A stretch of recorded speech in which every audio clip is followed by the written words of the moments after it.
So the other day I got a comment on my most recent video, the one where I sketched a old Victorian street, and they were asking if I could make a tutorial on how to paint dark academia themes. Now I just want to preface this video by saying I am not an expert in painting or dark academia, but I have made a video in the past where I did paint dark academia things, and it can be argued that my most recent painting of the Bristol street it was very dark, and I can see how it would fit into that sort of dark academia realm. And so with that in mind, this is the tutorial on how I paint dark academia themed things, but just bear in mind that I am not a proper artist. But this is more or less how I go about creating my style, in quotation marks, but hopefully in this video I'll try and explain how I go about making things sort of look like they belong in dark academia. So at the very start, before you begin your painting, you want to get some inspiration. The number one place I go to is Pinterest. It has everything. I feel like I only discovered Pinterest a couple years ago. I'm pretty late to the party. I thought it was just a place for like baking ideas, but no, there's heaps of stuff on there, and it is now the first place that I go to whenever I'm after any sort of inspiration, whether that is for painting and illustrating or even themes for my book that I'm writing. I also use it for style inspiration, which is nice.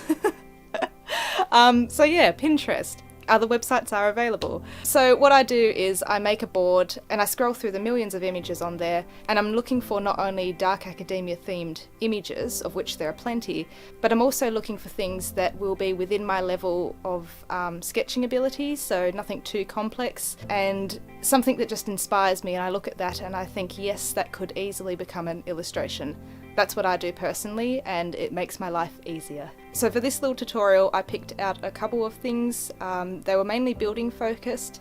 I did choose a library initially and thought that I was going to paint that, but I couldn't be asked, so I didn't. That's the reality of it. And I did also find what I think is a painting, it looks like a painting on my device, of these two people sitting on a picnic blanket near a tree.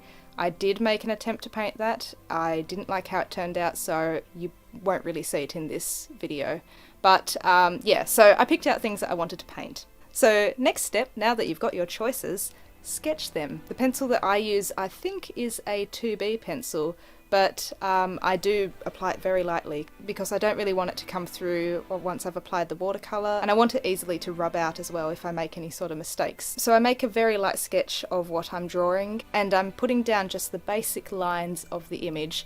So in this case I'm doing buildings, so it's just the structure of the building. There's no sort of detail there. It's just getting everything looking in proportion.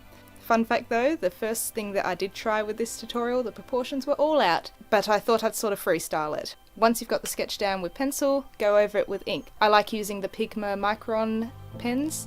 I've been using 01 and 005. That's my favourite sorts of nib sizes to move in between.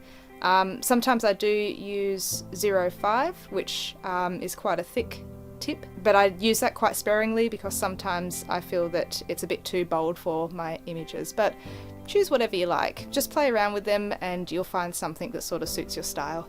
So once you've got your lines down, then you can paint with watercolour. Yay! So how I go about it, which may not be the proper way, I'm not sure, but I initially just laid down very bland colours and they're the right colours that I want, but that first layer that I lay down, it usually isn't the final layer for that painting. So just basically set it out, and once everything has that sort of first layer down, then you can see where you want to add details.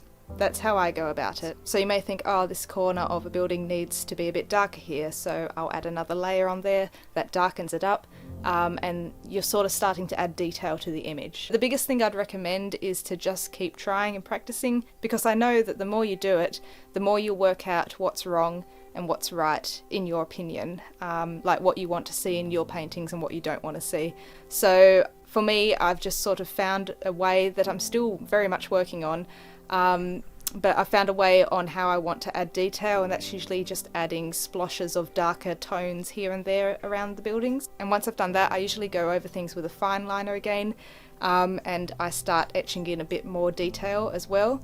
I have a feeling that I do it this way because I'm very unconfident when I start a painting. As I continue through the process, I get more confident, and I get more crazy with the pen, and that's where the details start coming in. So it's building that confidence, and for me it happens over the time scale of making the painting, I find. So that's basically my process.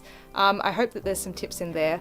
With dark academia as well, I forgot to mention at the start, which is really useful. Of course, when you look at mood boards and everything, you see what colour palettes they're using. So it's usually browns, greys, creams, blacks, dark greens. It's really dirty colours.